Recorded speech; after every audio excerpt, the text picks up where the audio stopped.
What's up, you filthy casuals? Welcome to the Casual Shenanigans Gaming Podcast, a podcast all about everything PC gaming related. I'm one of your hosts, JERMgaming. Tonight, I am joined by Dave, the not at all evil Viking 13. But I can be, depending on the current DayZ series that we're running. It goes back and forth. Dave, your phone is broken, isn't it? Occasionally. Why? Oh, Debbie said your phone was like completely jacked up. I was going to tease you about your smartphone being gone. Oh, it acted up this morning and then last night, but it's been fine all day after that, so. Oh, Debbie queuing up these fake news stories again. What? And joining us from CNN is Debbie. Hello, everybody. And then finally, Joel is joining us from his phone. Hey guys. That delay. Joel, what has net neutrality done for you today in regards to your internet? People that drink smash trucks into cables that take down my Comcast internet. So this is Comcast's fault, is that correct? It's because of the Comcast Time Warner merger? Yeah. Yes. Okay, good. Okay. Remember, everyone contact your local reps. So, in the pantheon of things that Twitch does not do well live, it's showing me one title, and then when I click edit on the title, it's showing me the title I set to be the title. I don't know what's real anymore. Yeah. What title are you seeing, Dave? My live stream last week of GTA 5, I changed the title 3 times. The second time, it's like, oh, wait, you're not actually logged in. And after the 4 total title changes, later the broadcast showed the original title from the week before still. Like, it's just, there's no... Let me just refresh the page. There's no understanding Twitch's title issues. Come on, Amazon. Work your magic. I don't know how that works. Look good, actually. I think you're set. Okay, cool. So tonight we have an absolutely packed show. Tons and tons of stuff to talk about tonight, and it kind of all worked out that it all ended up on the same night. We'll start with the probably biggest thing. Tonight is the night where we find out if the Potato Masher can run Grand Theft Auto 5, one of the most requested games and one of the games that a lot of people have been promising the Potato Masher would roll over and choke on. And you're going to get to see for yourself tonight exactly how well or poorly it does. They'll be choking on reality. Ooh, fighting words. The homeschooled burns. All right, bye guys. I've had enough of this podcast. See ya. I'm sorry, Joel, I can't hear you over your analog connection. Speaking of which, I was in the city near where I live. I live in the city. I was in a different city last weekend, and I made a phone call, and it was really, really clear. And I noticed when I hung up that it said HD next to the thing. Ooh. And apparently, Sprint, which I'm on Ting, and Ting uses Sprint's towers. They have this HD voice feature where in certain municipalities you can get HD voice is really just slightly higher bitrate voice. Like it's not even FM radio quality voice, but HD, whatever. And it sounded really, really good. Like it wasn't Teamspeak good, but it was pretty good. It was like better than PlayStation Network chat. So, well, that's not a plus. That's true. Yeah, I don't really know where that story was going. It's something to do with something. I don't remember. Have you noticed though that HD? I mean, I guess everyone knows this, but it's become no longer high definition. It just means better than whatever was before HD. It's just, yeah, there's HD mops, HD refrigerator lighting. I don't know how that works, but I've seen it advertised at Best Buy. Mops? Yeah. There's a Swiffer HD. Swiffer HD. I've seen it in person. The HD is like chromed on the logo. There was a press release about the Swiffer HD. And it doesn't mean like high definition clean or whatever. It just means like high definition mop. It doesn't even. What does that even mean? 2,000 bristles across. I don't care. I need it. Oh. Wait, what if it was like 1920 by 1080p bristles? That would be kind of awesome. Ooh. Would it though?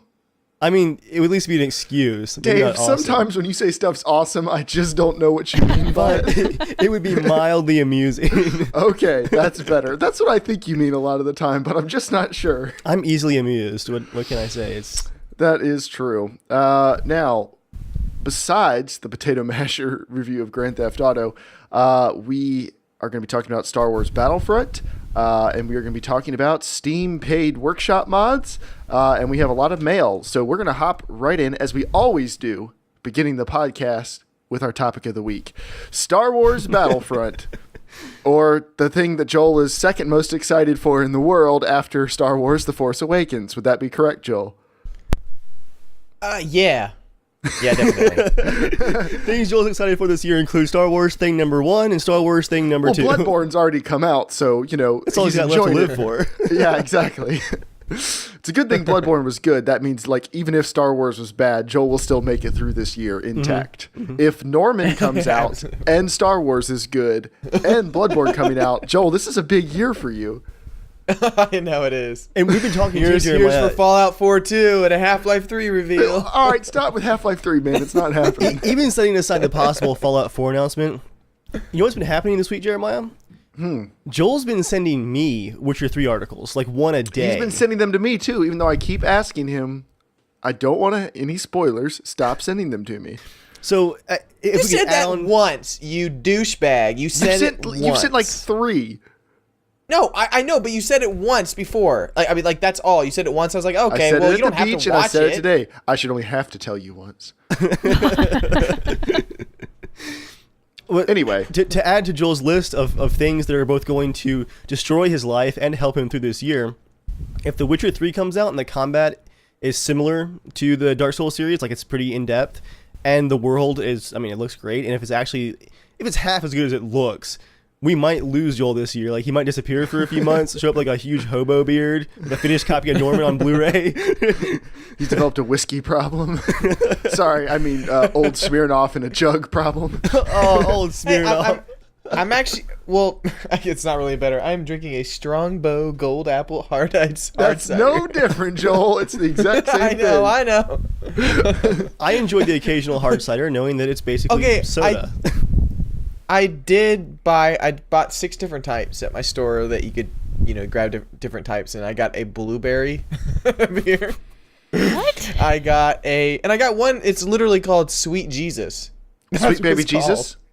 Yeah. Yeah, that's a chocolate stout. You're not going to like that one. Actually, he will. I'm probably He not likes going the to, but I was like, Really? I You was like, what the stouts? heck? Sweet Baby Jesus. Sweet all Baby right. Jesus is, like, it's a pretty strong... All right. Oh, Good on you, okay, man. so take one little sip at a time. I mean, I tried it. I didn't love it, but maybe you will. To each their own. Tastes will differ. I love it. Because it has alcohol in it. That's not the point. I like flavors too. Flavors in the alcohol. Those are nice. Anyway, back to Battlefront. We have too much to go through tonight. Sorry, guys. We gotta get this. Crack that host whip, Jeremiah. Bloodborne style. Go ahead. So I'm going to change the time we actually talk about the topic to later. all right. I already put the countdown in. No. Put it where, we kind of started talking about it. We introduced it and then went off the tracks. So I'm going to play devil's advocate because I know there is a whole lot of negative opinions on the internet about Battlefront right now. And I had some negative things to say too, but I'm going to play devil's advocate because I feel like some of it's overblown. But Dave, can you give us an overview, a really brief overview for anyone who may not know, what is Star Wars Battlefront? Let's pretend they know what Star Wars is. That's a prerequisite. If you don't know what that is, you have a lot of Googling ahead of you. We can't help you. Yeah, Let's we say really can't help at that They know what point. Star Wars is, no idea what Battlefront is because they're probably younger than, 18 or younger. They've never heard of Battlefront before. What's the deal? So Battlefront, it's a long-running multiplayer and originally single-player Star Wars just combat series. Like X-Wings, TIE Fighters, ground combat, heroes with the Jedi and stuff like that. The current version is a reboot by EA and DICE. It's going to take place in the classic movies and the upcoming movies. It has one free DLC announced that takes place like alongside the new movies. It's going to be up to 20 versus 20, 5 confirmed planets with up to 2 maps per planet. So it's kind of in like still flux, like which actual maps we're going to get. Co-op, Joel, is confirmed, by the way. I sent you that earlier. Not sure if you got it. I did see. I saw a split screen co-op. That made me really happy because that means I can play with Joy. So co-op's still there. On console, so it's not on Split screen PC, co-op? Split screen. Consoles. Split No, screen. it says co-op Yeah. and split screen missions. I believe the split screen stuff though, Joel, is just for consoles, but there is co-op on because both. I remember people okay. talking about it was not on the PC. Yeah. Okay. Yeah. Outside of that, we really don't know a whole lot. Even for vehicles, there's just 5 announced, including a on-rails AT-AT, the Millennium Falcon, X-Wings, and TIE Fighters. But there's no actual like space battle maps. The space battles are kind of like Battlefield style, where it's like in atmosphere, like with the ground battle kind of thing. So that's the rundown for the game. Now, why are people upset? You can't say why is everyone upset. What is the consensus why a lot of people appear to be upset? Well, there's Battlefield 4 and DICE's rough recent history. This is going to be a Frostbite game, and Frostbite's reputation for shooters is not great right now. Very pretty, doesn't work. That's basically Frostbite. Very pretty and works just enough to where like you want it to be really good, but it's like just off enough to be really frustrating. Like it's like how Hardline is right now. It's not bad. It's just it's off enough where you're like, this is really annoying. Mm-hmm. It's one of those things. Like it's not totally broken. It's just off. But comparing it to the older games, it's definitely less maps. There's fewer players instead of 64. It's the 40 players. Less vehicles and probably more DLC. Let's just go ahead and assume that's an assumption, but probably so. Yeah. Also, there's no single player campaign or Galactic Conquest mode. What was that, Joel? I don't remember Galactic Conquest. Galactic Conquest is almost like a top-down RTS thing that, like, basically, like, okay, think of, like, Total War Rome. You know when you actually fight in a battle, like, real time? Yeah. But then you kind of go to the top-down view. It was a little bit like that. You kind of do the top-down view, and then you go into that battle, fight, and if you win, it was really cool for the old one. So it's like, I don't care, it's honestly, like a global if risk that's there map or where you not. actually fight the battles out? Yeah, I think I remember that from the original Battlefront. Okay, cool. Yeah. It's not, to me, it's not really a huge. I never played that, but I think to me, like a couple of things that like things that don't make it bad, but it's just more like it feels like it's. I don't know. I have kind of I don't have high hopes anymore. But they're not doing space battles, so it is going to be on the ground, which is not horrible. I mean, they don't have to have space battles. I mean, if you do well, it's Star Wars, though. You think space battles would be pretty cool? DLC, Joel. I'm calling it now. It's going to be a DLC, like space DLC. You know, I told you that earlier today. I sent you a message saying they're going to make you pay for space battles. That's It'll be exactly the Rebel Fleet DLC or something, probably. Yeah. But what frustrates me is that I think the flying in Battlefield 3 and Battlefield 4, all of that is just retarded. It's just stupid because you have a tiny little map. A tiny little map. All you do is circles. That's it. Like that is not flying in a jet. Like how was just it in doing Battlefront? circles. I don't really shooting. remember the flying in there. Was it bigger? It was much bigger and it was a little bit slower paced, but you could actually press a couple different buttons which make you do loops and stuff like that. So you felt like you were, a rebel pilot. Like you could do what actually piloting tricks. Is this? I'm saying you can do like like the X-wing kind of does like a roll and everything and a couple different like it will actually do some dodge maneuvers and stuff. It was really really fun. So you could actually escape stuff. So gotcha. Because remember it's not realistic, Dave. It's Star Wars. It's fun. So yeah, I mean, whether I like how whenever I like describe something that I want more 18. detail in, Joel gets like really condescending, like it's okay if it's fun. Well, actually, that was going to be my point. There's a lot of negative things about everything that's missing. Everything that's not there. Things that were, and it's all stems from people are basing it off of what was in the old games. Here's what I will throw out there. I don't think it matters what was in the old games. This is a reboot. Those old games are old. They missed an entire console generation. Battlefront was dead, and this is not a resurrection of Battlefront 3. This is an entirely new game, as far as we know. If it's good, I don't know that it matters. It's a reboot. Some stuff like space battles are conspicuously absent, and it is safe to assume, given that it's EA and DICE, there's a very good chance it's going to be DLC later. But it's missing a lot of features from the older games, but look how much prettier it is, and it's going to be so much faster and prettier and have... But none of that matters, though. Like, literally, none of that matters. I could have graphics that are 5 years old, and it's a good game. I don't even care. It's gonna be fun. I'm not judging the game now. It's just more of like I was watching Dave play Hardline today, and it just pissed me off like the amount of like XP boosts and everything that pops up on the screen. It'd be nice if they didn't do that. Don't judge Star Wars based off of something that's happening with Battlefield. Just because it's the same overall developer doesn't mean it's going to be the same game. I've made all the same. It's going to be Battlefield in space jokes too, but we don't know yet. What I was going to say, well, I know that. I'm just saying, like, based off of, I mean, Hardline was a different developer, and they still did the same, even more. It's very true. But here's the stuff I think Battlefront so far is doing really well. They did the really high resolution scans of all the props and stuff that they're using. They look really, really good. They sound really, really good because they went back and got original sound samples and stuff. And the visual effects, what I like is they look like the Star Wars movies. Like when you're looking at it, it's the most Star Wars looking video game I've ever seen, which I think is what they're going for, is not like Battlefield Star Wars. It doesn't look like they're going for that. It looks like they're trying to make Star Wars, like as Star Wars as humanly possible. And it looks good. If the game is fun, yes, it doesn't have as many maps, but those maps, each map is probably more complex than all of the maps in Battlefront 2 put together. Out. Yeah, like one map would be the development time of probably all of the ones from the original game.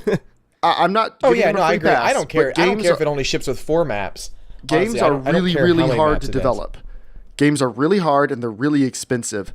Now that doesn't mean you have to fork over your $60 for someone's like cash grab attempt at doing something, but if they're cutting down the number of maps or features or something, maybe it's because they want it to be focused and better and not try to do everything all at one time, or they're saving it for DLC. We don't really know. I just think people are judging it way too harshly based on features of a game that's 10 years old. Like they're judging it against, that'd be like judging Battlefield 4 against Battlefield 2 because it's not feature for feature identical. Like franchises change. If you really, really like Battlefront 2 that much, you can go play Battlefront, no one's stopping you. They have the right to go wherever they want with this franchise, and if you don't like it, don't buy it. I do think people are right to be concerned, though, based on the publisher.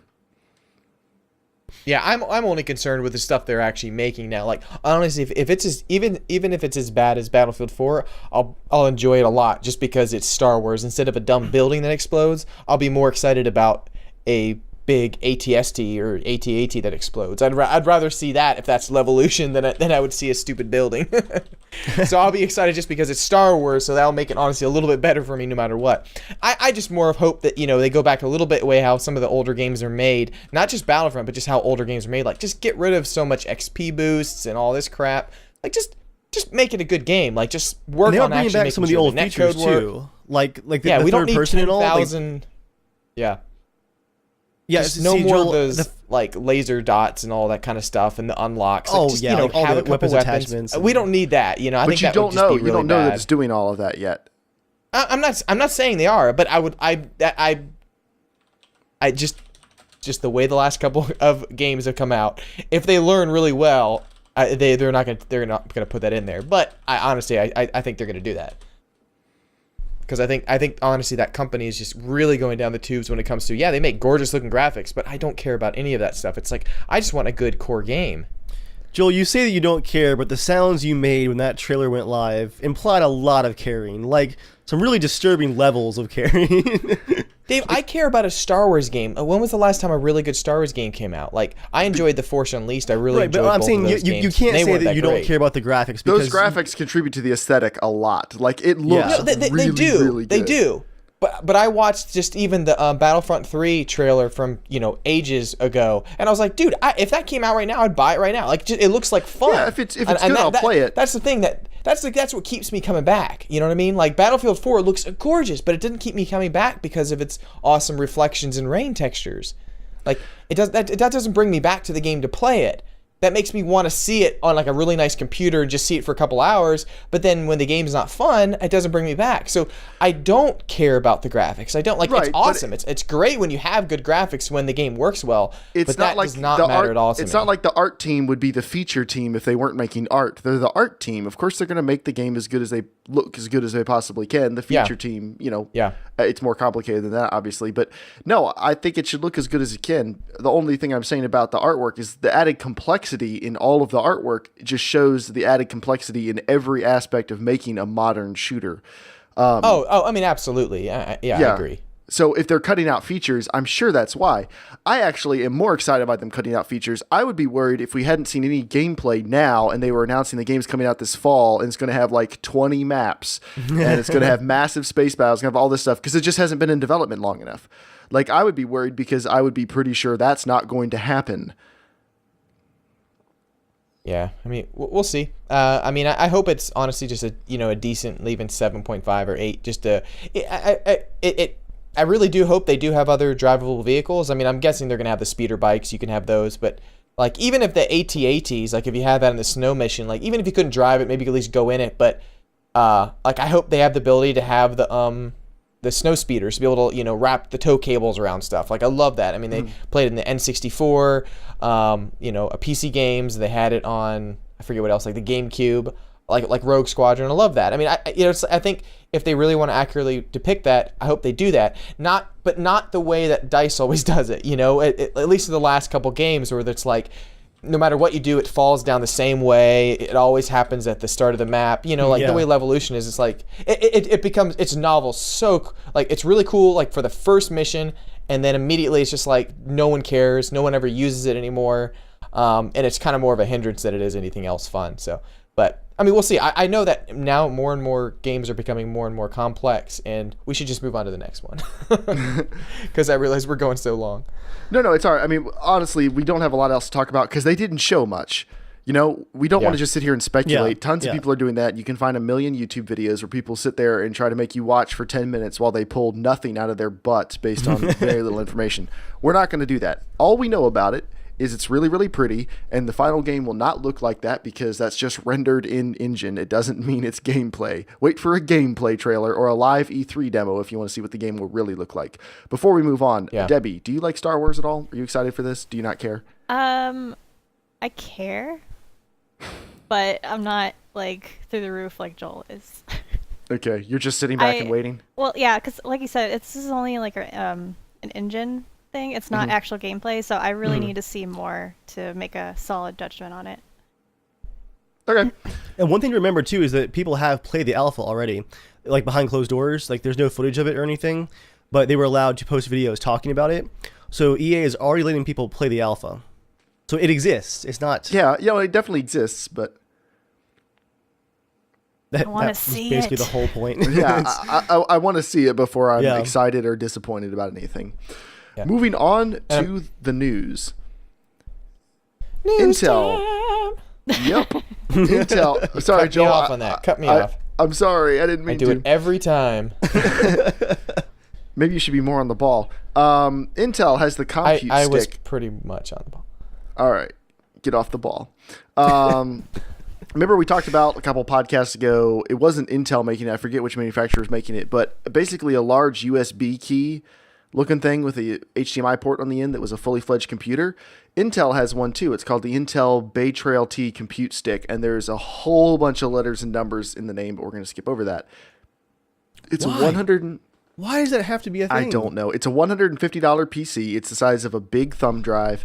It runs Intel Atom processor, Windows 8.1, Intel HD graphics, 2 gigs of RAM, blah, blah, blah, 32 gigs of storage. You can expand it with a micro SD card. $150. It's out. People are benchmarking it for $150. This is really impressive. It's like an Apple TV that runs. It'd be like an Apple TV that ran full OS X and was smaller. Yeah. That's pretty much the way you should look at it. Like it's basically for streaming video and doing other small stuff like that. It's not super powerful, but the specs weren't bad. Like the performance metrics aren't bad. AnandTech has a great review if you want to go look at it. But it's really, really cool, and I think this is pretty exciting because people have been using home theater computers for years, but the tech is finally getting to the point where you could actually have just like a thumb drive you plug into your TV that is a fully fledged computer you can do whatever you want on.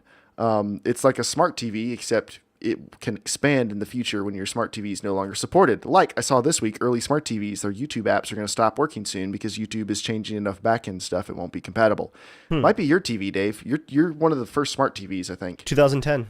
Yeah, so your YouTube app, I don't know how much you use it on your TV, but it not at all. Okay. Although the Netflix slow. app, Sony updates the Netflix app like every year still. It's pretty cool. You have a lot of other ways to watch Netflix. You can watch it in 1080p now. Don't use the Netflix app anymore. But it's a button right there on the remote. I just press it. For 720p? Yep. I thought you care about important things like resolution. I really do, but I'm also really lazy. All right. Dave, we're going to circle back to news item 2. Let's do the rest of the easy news first. Okay. Just for time's sake. Trine 3 is being released into early access. I don't really like this. Trine 1 came out, people bought it, it was a success. Trine 2 came out, people bought it, it was a success. Both games were very good.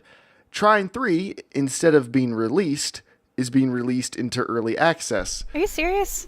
Yeah, kind of cash grabby, don't you think? Well, that's so weird. It's like, what do you have to test for a game like that? It'd be like them kickstarting it. Like, it's an established series that would have no problem getting published again, as far as we know, and there haven't been any big news articles. But maybe they don't have a lot of money. I mean, that could be it too. Maybe, but they didn't post any news articles saying this is the way we got to go. It just unceremoniously dropped into early access. Well, now, they do have... They might not be able to. Go ahead, Debbie. Now, if this is an early access, do you buy early access on this and then you get the full game? Yeah. Okay. Just so you don't have to pay extra for the full game? No. Okay. The developers, Jeremiah, do have like a little blog on the page. I'm looking here. What they're saying is that this is the first game in the series that's fully 3D, and they wanted player feedback on that new control system and gameplay setup. Like, I mean, it is a 2D to 3D shift.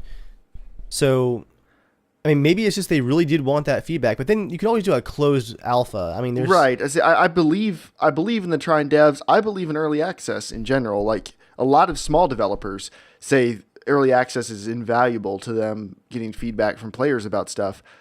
I get skeptical anytime an established series goes early access on their next version, because that just seems like an easy way to get more money. On a side note, the Steam user reviews are 91% very positive right now, out of 150 reviews. It hasn't been out longer. Let's let it sit for a while. Steam reviews don't usually pull any punches, though. Like, if it's bad, they drop the hammer. So... We'll see. Time will tell. We're not passing any judgments on the game. I just thought it was newsworthy that an established indie game franchise went early access, and it kind of bugs me a little bit. But we'll wait and see. If it gets out of early access in 3 months or something and it's good to go, great. But if it's in there for like a year and a half, 2 years, that's going to be a little disappointing. We have a piece of mail. One call system wrote into casualshenanigans@gmail.com, just like you can, to be a part of the show. And he said, "Hey, Casual Crew, just thought I'd bring up a game that needs more press. I just got gifted Verdun from a friend of mine yesterday, and wow, this game is seriously intense. Great atmosphere. The shooting is fantastic. The German bolt action rifle is the best bolt action I've ever played in a game easily. Honestly, I wasn't expecting this game to be any good going in, but it's definitely worth a purchase. I see many hours being dumped into this. I think it's only beta at the moment, but I'd say it's a finished product. I found no issues except for a bit of clipping through the ground in spots." I'm skipping over most of the rest of your email. One call just for time. I read the whole thing, and thank you for writing in. But just to talk about it on the podcast, your first paragraph was the most relevant. He says, "Slapping my seal over here, guys. One call system." So slap your seal away. I really hate what that's becoming a euphemism for, but whatever. So yeah, Verdun. Dave. Yes. Verdun is approaching release. Yeah, I actually added this to the news without seeing that email. A little bit ironic. I've only played just a bit of it because the patch that I tried out had some issues with my monitor resolution at that particular patch. But it caught my attention today because they posted a video, and Verdun's been in early access now for about 2.5 years, but they've been in development for, counting it up here, 9 years, counting when it was a side mod project, basically. And they actually posted a really cool video showing what the game looked like in 2006, when it was like a mod project. And it's crossed 3 engines now. It's gone through Steam Greenlight and Early Access, and it's about to come out. And although I've barely played it, it seems pretty solid. It reminds me of Red Orchestra 2, but World War II. World War I. But World War I. And yeah, I think this is going to be a cool example. Finally, yet another Early Access game that has made it all the way through and will be an example of a successful project. With the ranks of Kerbal Space Program, Prison Architect, and some of the others that have been coming out this year. Mm-hmm. Yep, should be pretty cool. Yeah, I'll drop the video in the description and then also in Twitch chat. But it's a really neat look at how the game developed. And also, it caught my attention because Verdun, I think, has some parallels to DayZ. Surprise, surprise, that caught my attention. And that, I mean, there were complete rebuilds of significant parts of the game and entire engine swaps as the scope of the game changed. But in the end, it looks like it was the right decisions to make, and that they're going to have a really solid product at the end. And early access isn't always about a 6-month alpha period where you meet your milestones and the product that you started out making is now finished. Sometimes the product itself, the goalpost, they all change, and that can be a good thing. I think Verdun's a good example of that. So, all right, Battlefield Hardline. First patch is coming out a month after release. It adds rentable servers to consoles, but it contains no netcode fixes. What, Dave? You put this in there, I'm assuming. What are the big changes in Battlefield Hardline's first patch? There are none. Is the hard line what you can take with a patch? Oh man! Oh. Sorry, that was like bursting out of me like the alien. Should it have been though? Honestly, I saw the link. It was retweeted by someone else. I stopped following the Battlefield Twitter because their marketing annoys the daylights out of me now. And your it's like, crew is your family. Sorry, that was really bugging. in GTA 5, that was the day Furious 7 came out. They said your crew is your family, like hashtag Furious 7 or something. I was like, don't you dare. The crew of random people that you're playing with, they're sniping from the back of the map. Yeah, and not cooperating and not using their mics. Yeah, I don't think so. No, not at all. And of course, you all look the same too because it's 4 classes. So you and your clones are your family. Shameless plug. Join the Casual Shenanigans Seal Slappers. Go on Rockstar Social Club. Join the Seal Slappers. We are 18 strong right now. It's an actual crew. It's actual crew. We look forward to more of you guys joining, and we'll probably be playing some GTA Online after the podcast tonight if you want to hop into Teamspeak. Again, in perpetuity. There it is. Woo. What's that word mean? SAT words. Perpetually on and on. Oh, okay. Like in perpetuity means basically it until never further ends. notice. Yeah. Yeah. Without end. And Hardline CTE is planned. Hardline, we're going to fix it after release mode is planned. Games should not need a community test environment. I'm sorry. I just had to say it. They should not need that. They should be released in working order.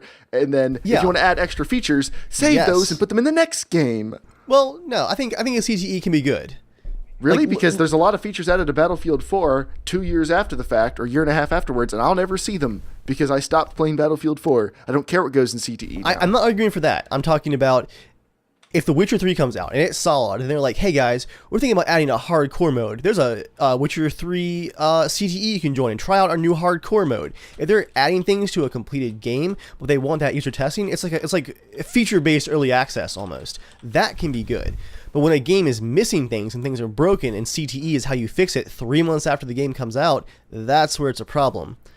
But to answer your original question, you asked for the 5 features. The tweet caught my eye because it says, the top 5 player-requested changes. I'm like, oh, they're fixing the netcode. Because apparently, from whatever I understand from people who are actually playing it more than I am, the netcode in Hardline is equivalent to Battlefield 4 6 months after launch. It's like 14 hertz. Like Battlefield 4 has netcode that is miles above Hardline right now. And the netcode, and I keep using the word netcode, I mean really just broad here. I mean broad pen. The network stack in Hardline isn't even as good as the Hardline beta was back in February, which to me is a little deceptive. That was like a different branch of the game. None of those fixes are in this patch. Fixes include Punkbuster fixes, NVIDIA DirectX driver crash fixes. Thanks, my game's not crashing anymore, maybe. Fixed TDM spawns, weapon balance tweaks, and then a link to see more upcoming fixes. Like those are the top 5 player requested fixes. Not, hey guys, the packet loss notification is on the screen constantly every server that I play. Oh, there's only 10 populated servers left a month after release. The game doesn't feel finished yet. Those are my top issues. It really is at the point where the next Battlefield game, like I really didn't care much about Hardline, but like I don't even know it's gonna take to get me excited about the next Battlefield game. Playing it probably and it being amazing is what it's gonna take. Like you're gonna have to play it and actually like feel it and play it to believe it. You're not gonna be able to even see gameplay that looks really good. EA, let me give you a short list. 5 Jeremiah requested features for me to be excited in the next Battlefield game. No battle packs. How many of the options can I pick for no battle packs? Can I do that like 3 times and then just pick 2 other things? Okay, no battle packs. Have some of my requests too for the no battle packs. Just take some of those. Okay, thank you. No battle packs. Release the game in working order on the first day and just keep it till it's done. Just wait. You gotta wait an extra year? Wait an extra year. Announce it when it's ready to go. Oh, yeah, and then release it. Don't announce premium till after the game's actually out. Yeah, maybe wait like 6 months and then say, hey, we have extra content coming. Not like, hey, buy the game, and then we have extra content coming later. Even if you are working on it separate from finishing the game, it really makes it sound like you're just trying to milk people dry for money, like you've done with the past 2 Battlefield games. I don't understand why do they have to announce it right away? Like who goes, oh my gosh, because they don't want you to pre-order the game. They want you to pre-order premium version of the game because it's much more expensive. $120. They're trying to push. Yeah, they're trying to raise the price because of the they game. probably know the game is absolute crap, and they're like, we got to get it out the door. Like, for example, Joel, I bought Battlefield 3 Premium and loved it, that was announced like 8 months after the game came out, right? Yeah. Because I enjoyed got that. And honestly, it was worth the money. I enjoyed Battlefield 3 a lot. And so then for Battlefield 4, because I enjoyed Battlefield 3's Premium so much, even though they announced it before the game came out, I'm like, well, that was a good value. I played Battlefield 3 for years. Like, I'll go ahead and get Premium. It was like a 10% off discount. And then none of you guys got it because the game was broken. I barely played it. And the last 2 DLCs, like, I even stopped making videos on and stopped playing by that point. Like, that wasn't a great value at all. But they had got my money up front. They didn't care. Yep. So. And speaking that's natural segue happening. Speaking of getting your money up front and no longer caring, our last major news item of the night. Steam, as of today, right, has opened up the gate for non-curated paid workshop mods. Skyrim is the first officially supported game. Yes! Now, without saying anything else, I was going to say, Debbie, Dave, you're a Skyrim nerd, but I think Debbie probably would be she's past me. Yeah, she's our Skyrim consultant. Sure. Debbie, what is your initial thought to paid mods for Skyrim? Goodbye, wallet. No, that's awesome. Like, Dave, you tweeted earlier that it's really good to get content creators actually being paid for what they do and getting quality content and not having the risks of AAA games like that. So the fact that they're releasing Skyrim, which is a very flexible engine to work on and has already seen so much success with just free mods. 24,000. Yeah. 24,000 mods in the workshop 24,000! So beautiful. So that's going to be, like, you can literally buy like a whole new game if someone comes out with that much. Like the one in progress, what was it called? Beyond Skyrim? They're like making the whole world of Tamriel like Beyond in there. Tamriel? So I don't know. Yeah, something like that. Yep. So if that is like $5-6, I have no problem buying that. That is just amazing. Like, I'm so excited for that. Before we dig in here, let me actually who moved this segment? There it is. Joel did. He moved it to the end of the news. That makes just sense. To be in let me just go over some of how this works, because before we dig into it too much, right now it is just Skyrim, but there are strong rumors and some comments from Valve that suggest that other games are opening up very soon. Arma 3 is probably right at the top of that list. So we're going to see a lot of games that support this system. Creators can set their own price, and you can actually not only just do like a paid or a free version, you can also do like a humble bundle style, pay what you want. So it's almost like a donation, kind of like a donation. I didn't know that. There's a pay what you want option? For creators, yeah, you can select that, cool. pay what you want. So it's kind of like a donation. There are refunds set up. So if you get a mod and it does not work, Steam will refund that for you within 24 hours. Which is the most generous Steam refund policy we've ever had for anything. Yeah, you do get Steam credit, obviously. I guess that's to be expected. That's true. But yeah, 24 hours, no questions asked. You also have the guarantee that creators cannot delete mods that you've paid for. They have to leave a working version, even if it's like unlisted, unpublished, and unsellable. At that point, you still have a version you can download if you paid for it. Here's where some of the financial stuff gets a little rough. There's a $100 payment gate, which is not unexpected. That's pretty standard. You have to earn $100 as a creator to get a paycheck from Valve. Okay, that's just to make it worth their while. That's okay. That's fine. That makes sense. Now, have you guys heard what I guess I put it in the notes, so you have heard, but the cut for creators is 25%. That seems a little low. I don't know, like Valve already has the infrastructure to support this, so I don't know why they feel like they need 75%. I would think Valve getting 25% would be on the high side of fair. Yes. Well, And I mean, what about all the storage space? You keep all these gigantic. But they were mods already on doing there. it for free. Like it's Yeah. it's one thing to go from free to like that's true. 10%, 20%. It's nothing to go from free to 75% cut. Yeah, Joel, if I publish a 1 gig mod in the workshop just for free, it costs me nothing. Valve just publishes it. However, if I charge $1 for it, then Valve takes 75 cents. And it's like it helps Valve to have this stuff on the workshop because it means people are buying the game on Steam. Yes. Like Valve isn't stupid. They do It's it a closed because it makes them market. more money. Yeah. It makes them more money. It totally makes sense. I mean, but then again, you were putting it on there for free, well, not getting anything for it too. You know. yeah. Well, and that's the thing. Cut, and I'm Yeah. assuming that's what they think everyone's going to think is a cut of something. Like 25% of something is better than 100% of nothing. And I think that Bethesda, in this case, is also taking a cut of that. I would bet it's split right down the middle. That's probably Because true. I mean, you have to play Skyrim, have Skyrim in your library, and play it to use these mods. I guess that's reasonable for Bethesda to take a cut as well. But why not like 25, and 50 to the creator? That seems like it would be a lot more fair. Now, there is a little bit of controversy. I went on Reddit just to see what people A little bit of thought. controversy. I'm ready to rant, so you go ahead and lay it out. Okay, well, PC Master Race, I think is being... I usually like those guys for a lot of things, but that thread is downright immature tonight. It's disgusting. I think it's a lot of people who are basically just mad that they have to pay for something now, and they're just hiding that behind thinly veiled, pleas for various different things. The only legitimate concern I've seen is that some people are uploading other people's mods and charging money for them. The service is brand new. Hopefully that stuff is going to get stamped out in the next And day or the two. same thing happened with early access and Greenlight. People Right. uploading like free demos and stuff like that to that stuff. Just That's give not it new. give it a couple weeks for it to get stamped out. They've got to get their act together. Like if they allow this to go on long term, yes, that's a problem, but it just opened up. So give it a little bit of time. Another thing people are complaining about is, well, what happens if the game comes out and it gets patched and it breaks something in the mod and the mod guy doesn't want to update it? The same thing happens with games all the time now. When you buy something, like in this day and age, you're not guaranteed that a game is going to work at all, and people are still shoveling out millions of dollars to play them. Like if you're the same people who buy Battlefield and then complain when it doesn't work, don't complain because you might have to pay for a mod. I trust a lot of mods in the Steam Workshop more than I trust a lot of AAA games to work on day one right now. And that's anecdotal, but honestly, like that's where I'm at. I'm in the same boat with that. Yeah, too. and then their next complaint was, well, all the stuff I was getting for free, now I have to pay for it. No, you don't have to pay for anything. You don't like it, don't pay for it.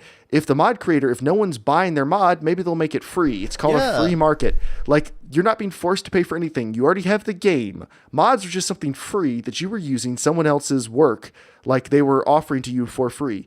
If they want to charge money for it, they 100% have the right to do that. If you don't like it, don't buy it. You are entitled to nothing. If you don't want to play, don't pay. It's that simple. Like, that's it. Dave, go ahead. Tell me what to do. No, I appreciate your ranting because this made me genuinely like very, very angry today. Like I was so excited to see this because I've been following like on Polycount people developing items for Dota and stuff like that for years now, where creators have made incredible sets of armor and weapons that for the price of a couple dollars, it's like better than the official DLC. And not only are players getting new content, these people are making, in some cases, hundreds of thousands of dollars for their very hard work and years of experience. And a lot of these guys just have like just tons of passion that they pour into these projects. And if they're good at this stuff, why shouldn't they be paid for it? This is not the death bell for free mods. Free mods aren't going to go anywhere, but the hysteria that I have seen on Reddit and on Twitter in some cases and elsewhere today has honestly just been disgusting. Is the biggest sense of entitlement I've seen in I don't know how long. The idea that there's just no reason that people would ever pay for mods. I saw people on Reddit saying, well, I'll just pirate this and then share it with all my friends and they just won't get anything. That'll show them. I'm like, this person is spending who knows how many years learning the software, learning the artwork, learning the game engine. They're bringing a unique perspective to their work. They're putting all this effort in, and for years now, for probably 98% of the mods out there, it has been completely free. Recently, you've had stuff like Patreon where modders can get a little bit of support, but that's voluntary. And let's be honest here, most people don't care. Yeah. Why shouldn't they, if their work is being appreciated to the level where they've got, in some cases, I've seen 60,000 downloads of a building for City Skylines on the workshop. And it is artwork that is better than like the actual developer did in some cases. You know, if there are that many people that appreciate that work and they're putting professional level time and effort into it, why shouldn't they be compensated for it? All right, Dave, you probably wouldn't use yourself as an example, but I'm going to. And we didn't talk about this ahead of time, so I'm not just bragging on Dave. Dave's a really good 3D artist, for anyone who doesn't know. He's really, really talented. To be fair, I don't know many 3D artists in person, but me and Chris. Dave's stuff is really good. You made a mod for City Skylines. You made a gun range, right? Yes. How much time did you put into the gun range?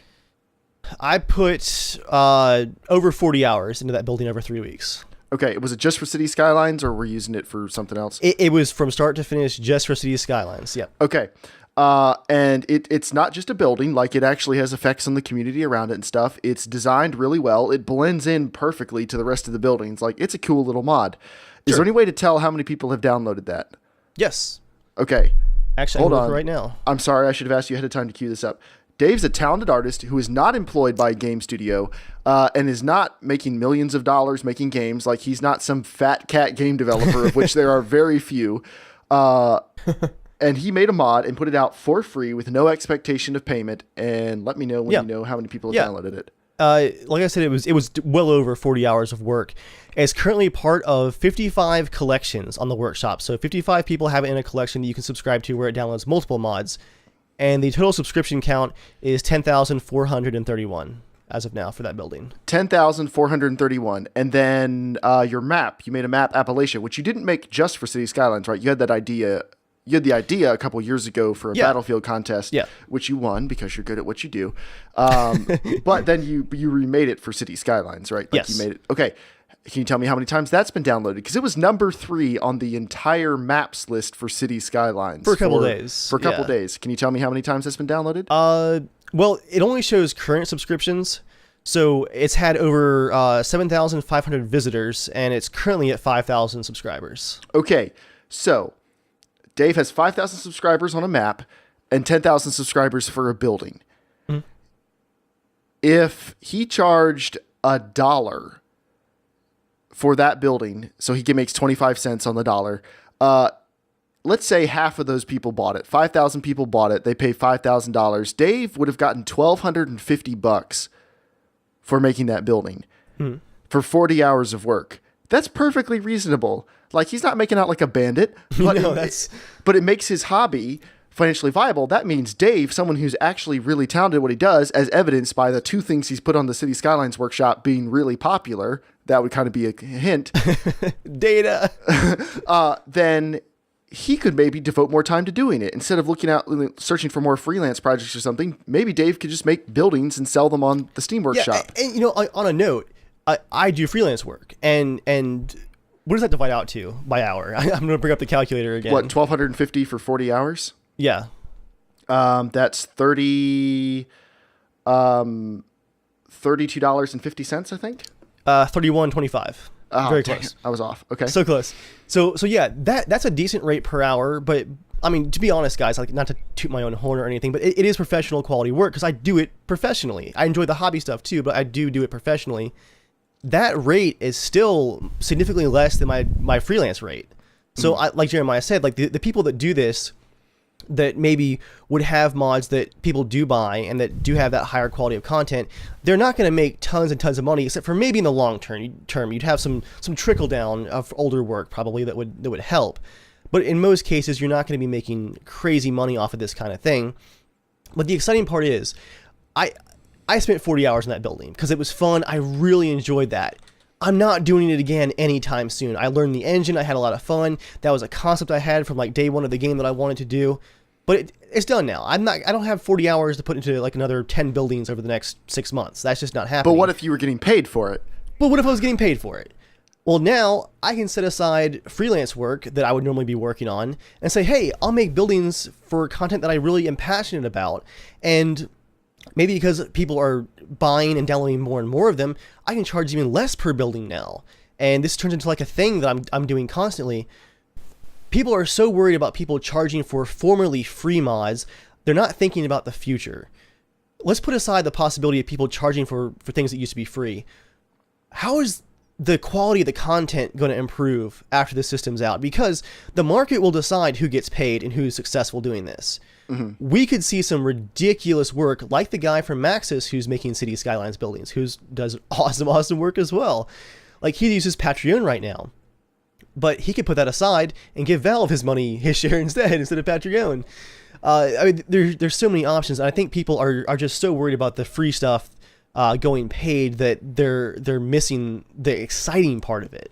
And the sucky stuff isn't going to make any money. Like, people aren't going to be making thousands of dollars off terrible mods. Either they won't be able to sell them for anything, like they'll stay free, or they'll charge money for them for a while and no one will buy them. Like, the good stuff, people will pay for it. If you just can't pay for it, guess what? You already own the game. You're not entitled to the mods. Mods are a perk of PC gaming. Yeah. And they can still be free. And there will be tons that are still free that are good. So, anyway. I can talk about this for a while. I've been staying quiet since. Sorry, Joel. Go ahead. And I'll let you guys. I'll let you guys finish. I had some thoughts, but I just wanted to wait till you guys are finished. Yeah, go for it. Okay.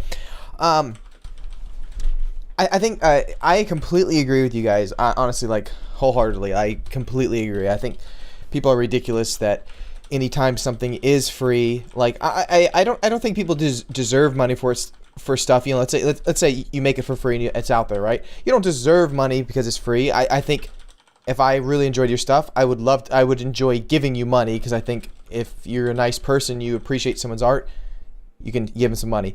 But the frustrating part is when it's totally fine for people to charge something.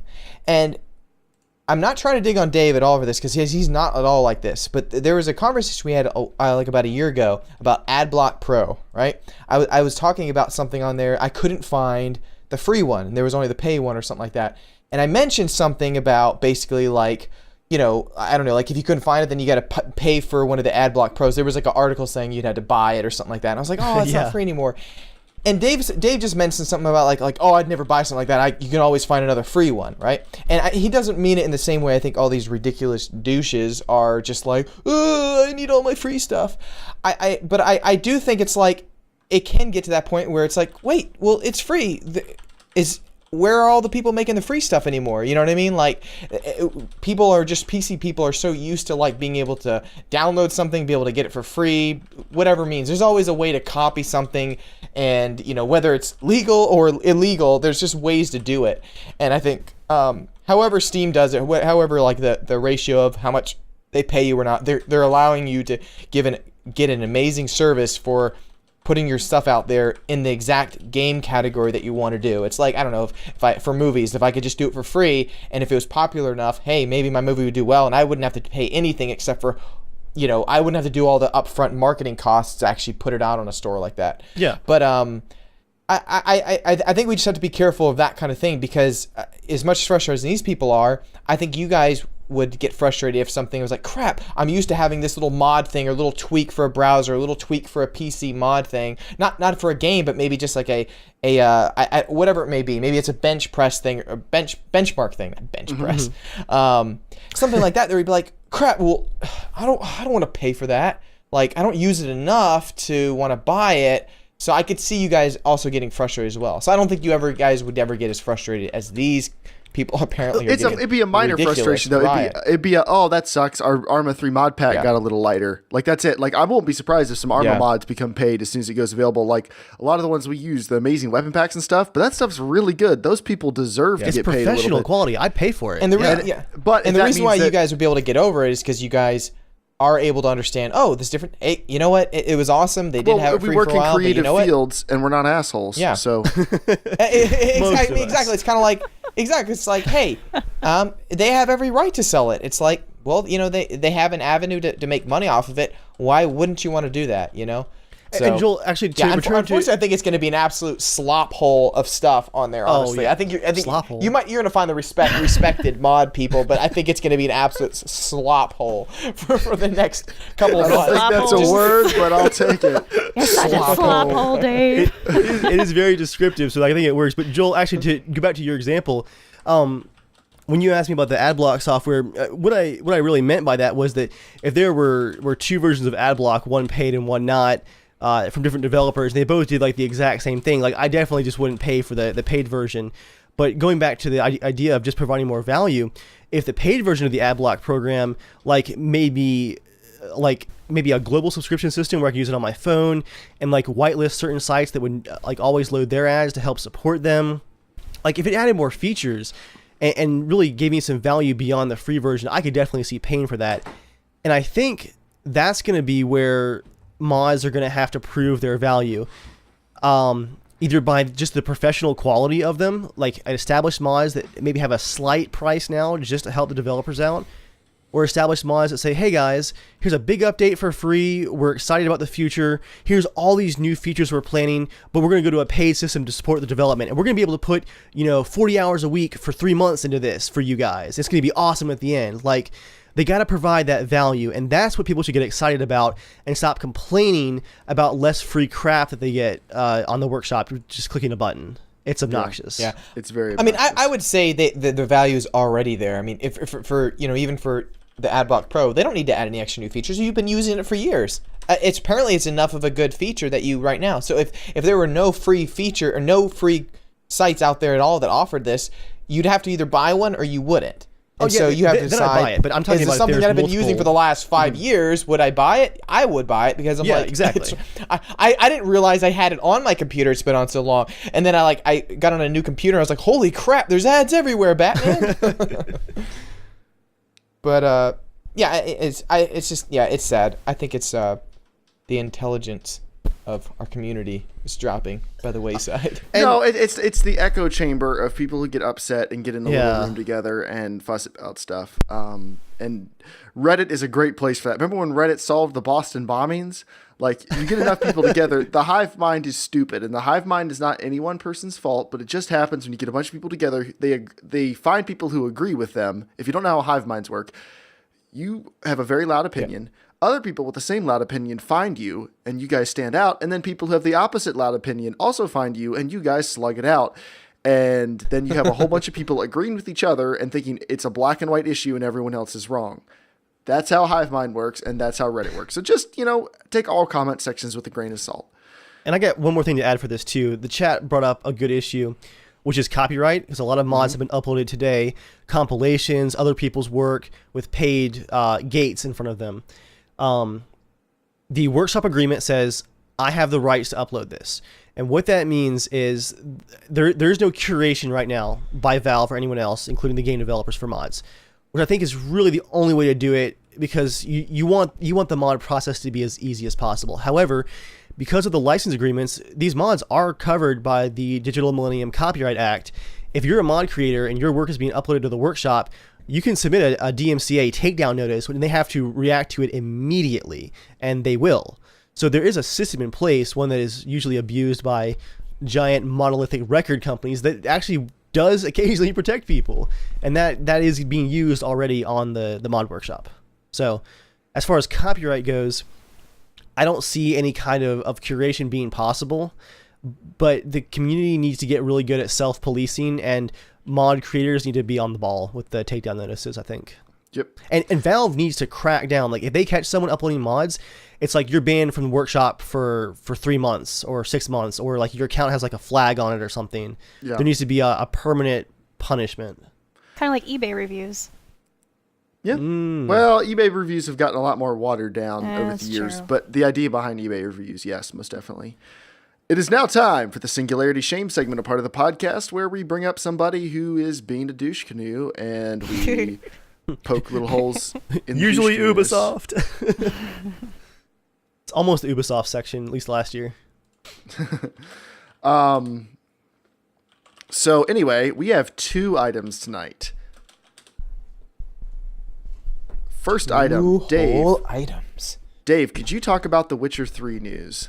I gotta type something for a minute. So a very cool new Witcher 3 trailer went up yesterday that Jeremiah has not watched because it's an entire side quest, basically. A small one from the beginning of the game, but still a side quest. And it was uploaded on ultra settings on PC at 1080p 60 FPS, and it looks pretty good even on YouTube.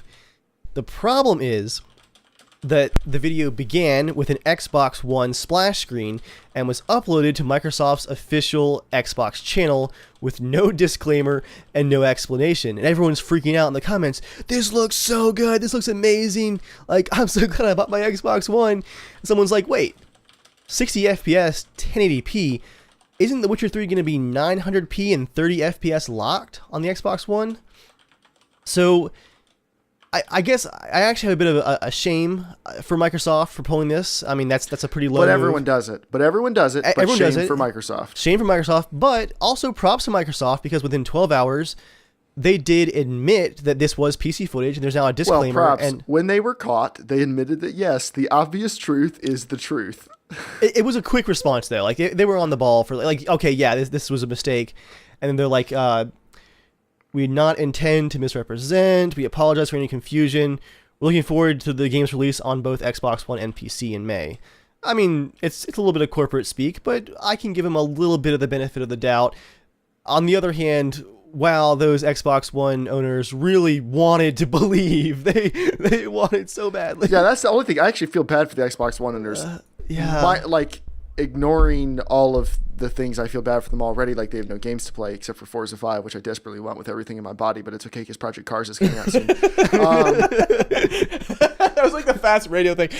Don't forget you have get cancer after you've taken this pill. If they're watching this trailer thinking, I'm going to buy The Witcher 3 because it looks like that, it does not. Spoilers, it does not. It is not going to look like that for you, just the same way you should not pre-order Battlefront because it does not look like the only video you've seen so far. Can I bring up one thing, though, first? You can. We don't know 100% for sure whether or not it could have been an accident as well. I'm not saying that it was or it wasn't. I'm just saying we do need to be careful of that. Like, I'm saying that because it's not honestly that hard that if somebody sends over to the video crew over there that has to put the logos and tags on, uploads it before it's double checked, stuff like that happens. So I'm just saying, like, it might not have been that, but I'm saying. And actually, Joel, we don't know just yet, so I wouldn't say immediately go, holy crap, they did that, because also there's not a lot of Xbox One footage. Because remember, CD Projekt Red doesn't actually show a tons of footage of like that. They don't release that stuff till it's towards the end. They only generally release the highest end PC footage on most games, unless it's just a console exclusive. So that's the only thing they have, if that makes sense. I'm gonna partially agree with Joel here. I think that. And by the way, this footage was provided by CD Projekt Red directly. It was not Microsoft's footage. So yeah, I'm not going to call this like 100% like gotcha Microsoft, but like someone along the line went, this is a little iffy, but like, nah, let's just go ahead and publish it. Like someone should have thought about it more, I think. Yeah. Someone should have it's not really consumer but I don't think it could have. I don't think it had to been just exactly like just push it out. No one's going to notice. Because I think that's also a pretty wide thing. I'm like, really? They don't think anyone's going to notice that the game looks like insane and it runs at 60 FPS and stuff. Like, sure. That's also I don't know. That's a lot of assumptions. So I just I guess I don't like bashing stuff until you actually find out, hey guys, we really did something bad. We kind of put it, if they actually said that. But if I don't know. So I don't always jump. I partially agree. Conclusions. Yeah. All right. It is now time for the second item. Rockstar and their customer support issues. We're all a little bit of hypocrites because we're playing GTA 5 and we love it, but hey, for anyone who has their Steam open, real quick before we dig into how awful their support is, I want to hear hours for GTA 5. Who has Steam open right now? I do. I am at 25 hours. Oh my gosh, 20. So this of course includes video editor time. Yeah, 'cause this includes all the time I spent recording potato masher footage. I didn't record anything. 46. Oh.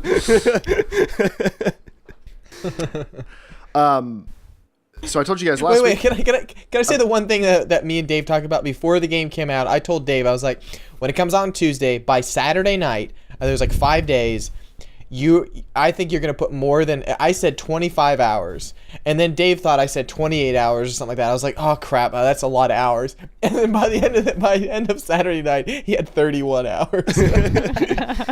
But he said, oh man, I hope I don't have that many hours. I was like, dude, Dave, it's all over. The sick day helped last week because I got the game working in the afternoon. Sick. But by the end of that sick day, when the game stopped crashing to desktop constantly, I was like, well, I'm feeling better. I'm sitting here for the rest of the day. So anyway, follow up from last week when I had an open ticket with Rockstar that had been open for days and no one had touched it. They did follow up with me something like 80 hours after I filed the ticket, and they basically just said, hey, do you still need help with this issue? The issue being I can't get into the game, which no, I didn't need help with because I backdoor refunded the game through Steam and just bought a second copy and lost my pre-order bonuses and had to suck it up. But they did follow up with me. Technically. So good on them, but bad on them because they've been hanging up on customers. There's a report on Gamers Nexus, which I highly suggest you go read. And Gamers Nexus did a little bit of investigative reporting using different account names and stuff. And they found out that Rockstar employees are instructed to, or the Rockstar support team, whether they work for Rockstar or an outside call center, they are directed to report or to hang up on customers if they reach a point where their account's been compromised or something else and they just like they can't really help them anymore. But like can't really help them doesn't make sense because they're the people who publish the game and presumably control the keys for the game and everything else. So I don't know how they can't help them. But yeah, anyway, that's what's going on. Yeah, they're hanging up on customers. Go read the report on Gamers Nexus. It's kind of despicable. And it's There's not calls just a rumor. too. It's not, yeah, there's call recordings, and there is a Rockstar support employee on the call confirming they are instructed to hang up on people. So it's not just rumors. Rockstar has issued a statement saying they're very sorry and they're looking into any issues. Standard PR, yep, we totally did that. Get over it because we're making so much money, speak. And the truth is they are making so much money, so that's what's going to happen. Not only are they hanging up on customers, but they're required, according to their script, to say like the same 3 lines before they hang up. So like by the 5th call, the guy like saw it coming and was like trying to stop them from hanging up because they'd be like, hello, like they'd be like, all right, sir, can I put you on hold for a minute? And they go away and they come back. Sir, according to our records, this is as far as we can help you today. Thank you for contacting Rockstar Support. And it's like 2 more things he would say. And the guy's like, wait, don't hang up on me. I just want to see if, and it's like, hello? Like the guy's just done. Like he finishes the line and just hangs up like every time. Despicable. Moving on. Can we do 90 seconds with Joel right now? I only ask because I need to AFK for like 2 minutes. So figured it'd be a good time to throw it over to Joel if Joel has a funny story to tell. Joel, do you have a 90 seconds this week? Sure. Yep, I can. Oh gosh. Okay. All right. Take over while you go. All right, cool. It's now time for 90 Seconds with Joel, part of the podcast where I'm very scared because I'm leaving. I'm taking my headphones off. And Joel will talk about whatever he wants for 90 seconds, and no We'll one try to else hold can him shut down. him up. You ready, Debbie? I'm ready. Let's do it. All right, I'll be right back. Hey, guys! It's time. You're already here, Joel. 90 seconds. You're already on the podcast. I know. Hey, guys! All right, Joel, go ahead. I don't want to waste my 90 seconds of just straight up laughter. It's just laughing for 90 seconds and I'm okay over. with that. Classic Joel. Hey, guys! I would like to take this time to update everyone how many episodes we are away from episode 100. So it's a big episode number. We've been doing this for a very long time now, or at least it feels like a very long time. It's been awesome. But pretty much starting every episode or every podcast that I'm on, in case I miss one for the next couple times, I'm going to be reminding everyone the 100th episode is going to be pretty awesome and special. I've been working on some amazing plans. I've been talking with Jeremiah about some stuff, bits of stuff, but I need everyone's help. So I will keep reminding you people to send some stuff because I need your help. I would love for people like for what? What? I'm not saying anything. I plan this. I'm not. I would like to have you guys send in. I would like to have everyone send in some ideas for that podcast, whether it be topics or things like that. I mean, we've been kind of covering news. We've been covering things, whatever we want, kind of. We've been talking about Star Wars and Bloodborne forever.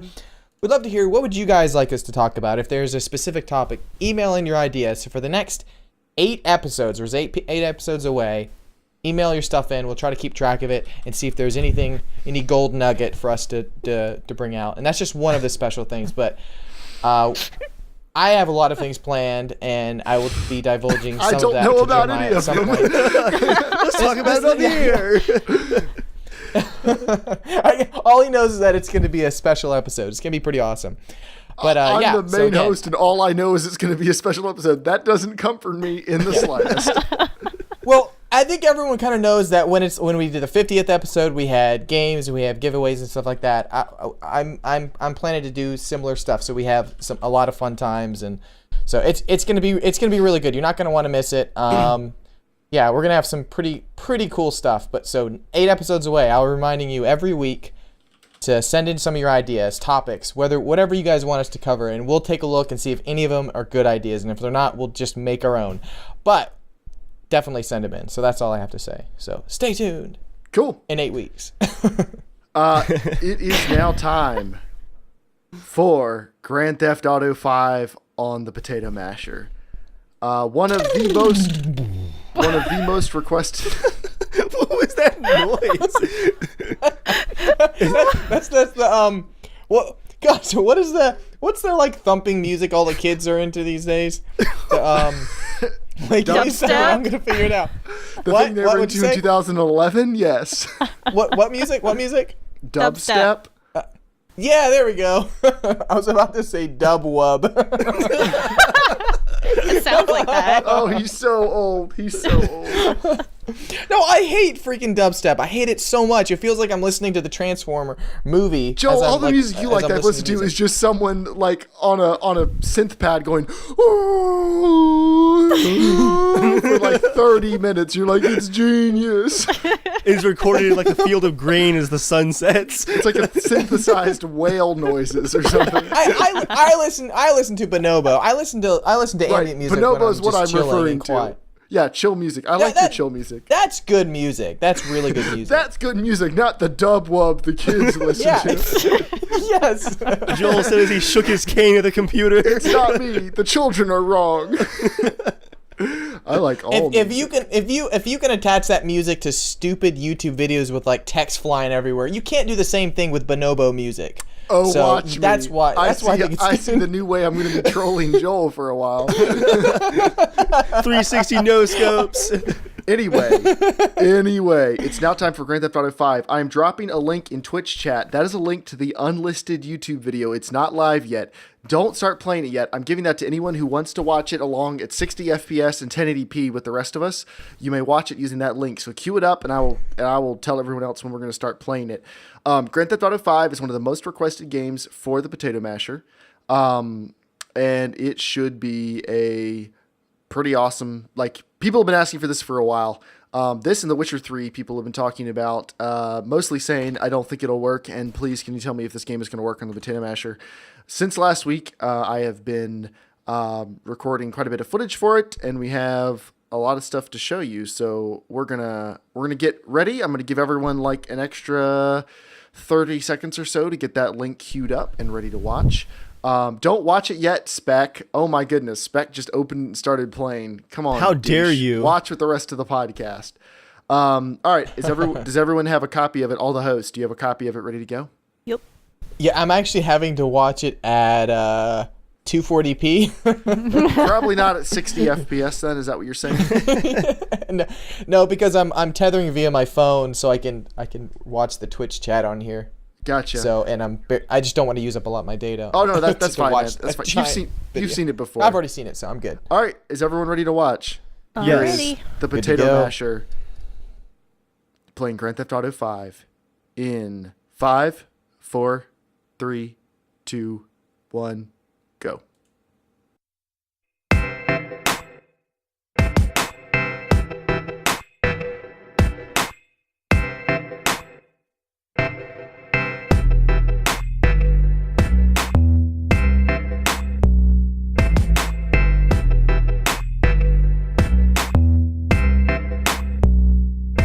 Today we'll be comparing GTA 5 on the PS4 and the Potato Masher.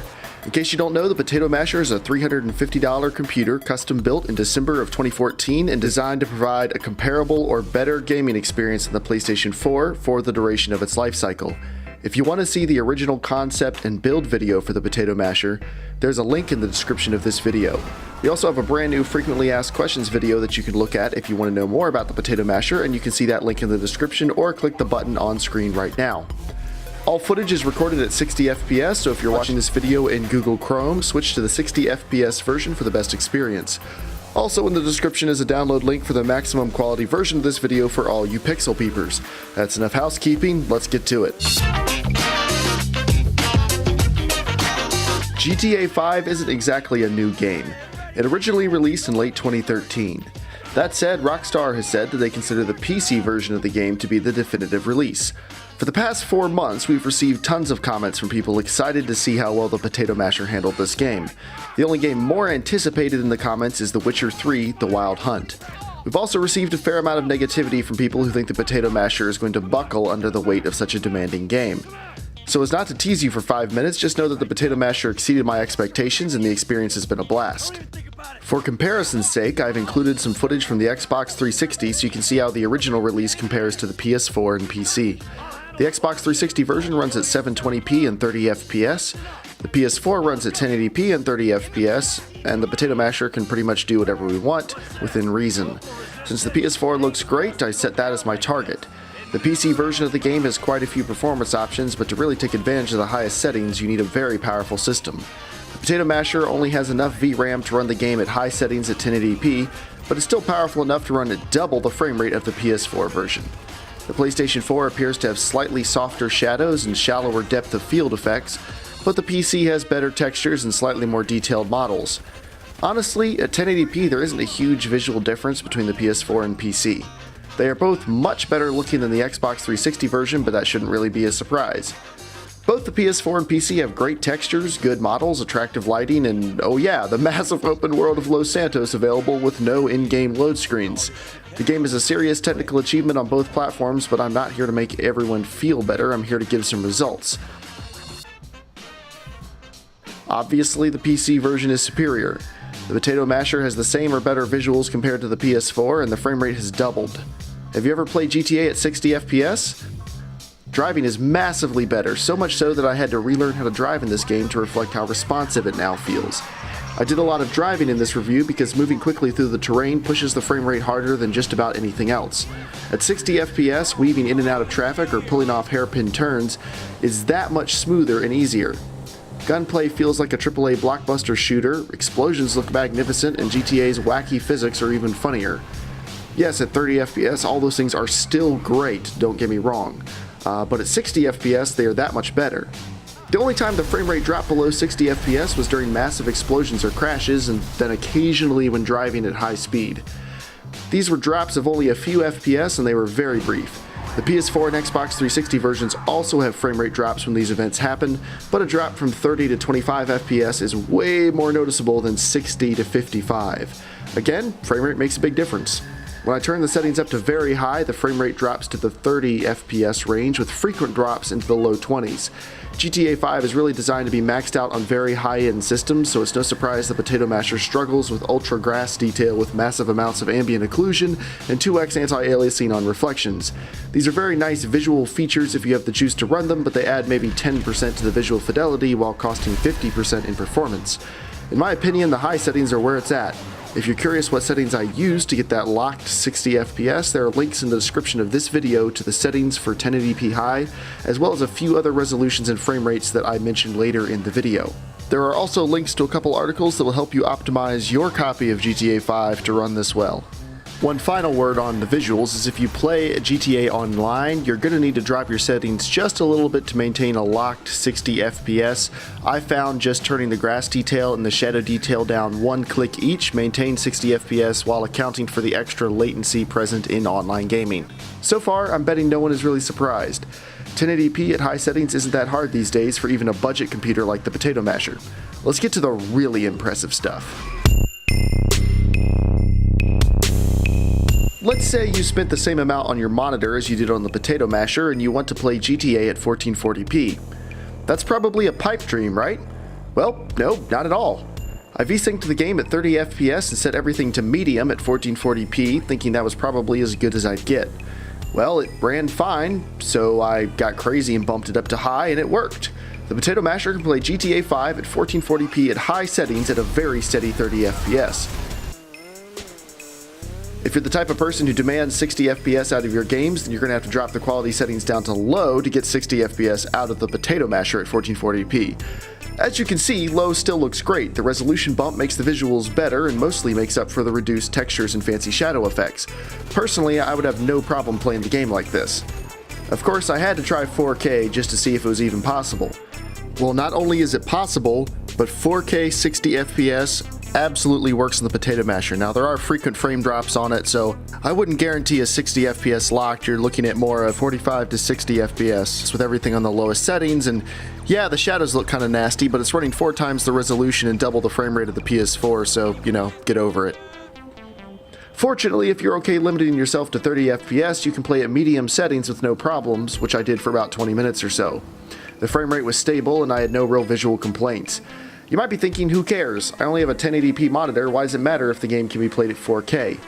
Well, remember when I said the PS4 and PC versions were very comparable at 1080p? If you use NVIDIA or AMD's resolution super sampling options, you can render the game at much larger resolutions and then display them at 1080p on your screen for better looking graphics.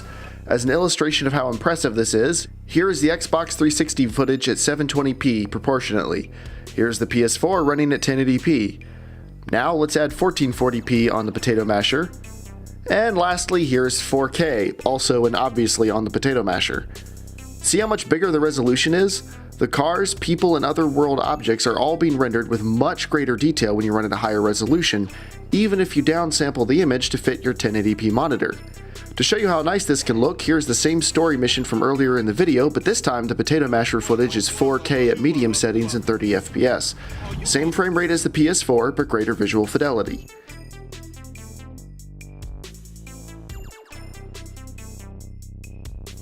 This is most apparent in the lack of jaggy power lines and telephone poles and other aliasing issues that the PS4 still suffers from. That might seem minor on a compressed YouTube video, but when you experience it in person, it definitely feels worth it. Even a small bump to 1440p makes a big difference visually. I think the last and current generation consoles do an admirable job running GTA 5. It's a massive open world with staggering complexity, and I've enjoyed it on both the PS4 and PS3. Yes, the PC version is the third version of the game I've purchased. I rented the 360 version for this review as I don't own a PS3 anymore. Even though I've played the game off and on for 18 months, the PC release feels like a brand new experience. The visual fidelity, additional content, and frame rate improvements make the PC version of GTA a peerless open world experience, and the Potato Masher handles it with ease. I never really had any doubts it'd be up to the task, but I'm surprised and impressed anyway. If you have any questions, feel free to contact me or write into casualshenanigans@gmail.com. We might read or discuss your comment out on the Casual Shenanigans Gaming podcast, so keep that in mind when you write in. Check the video description for links to high-quality downloads, our official CSG GTA Online crew, the Seal Slappers, and the original Potato Masher build video. Thanks for watching, and have a great day.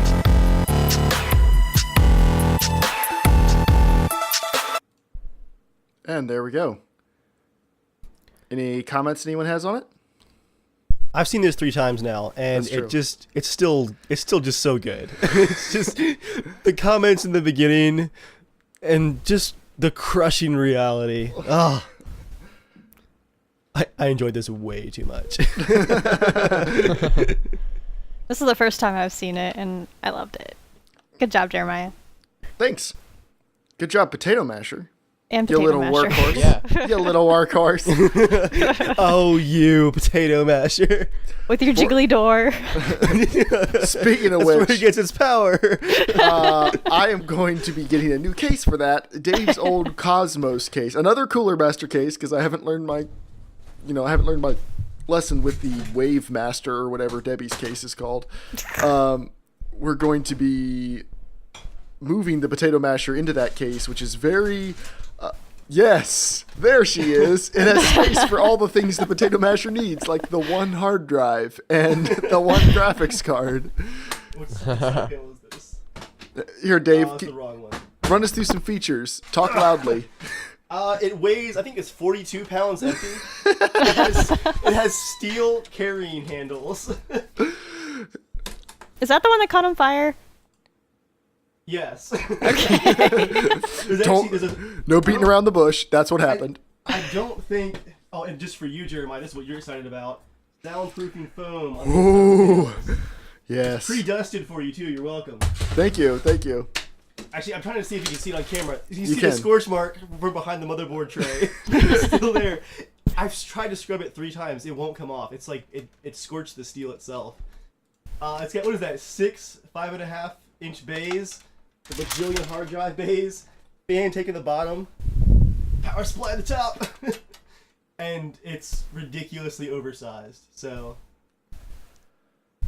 Cool. The Potato Masher is going to be moving into that within a week or two, and it's going to be... Most exciting for me is I get like 8 square feet of floor space back once this thing is gone. Yeah, and I mean, it'll feel great in your apartment, it's gonna be warm. It's going to be a little warm. Nothing to do about that. But...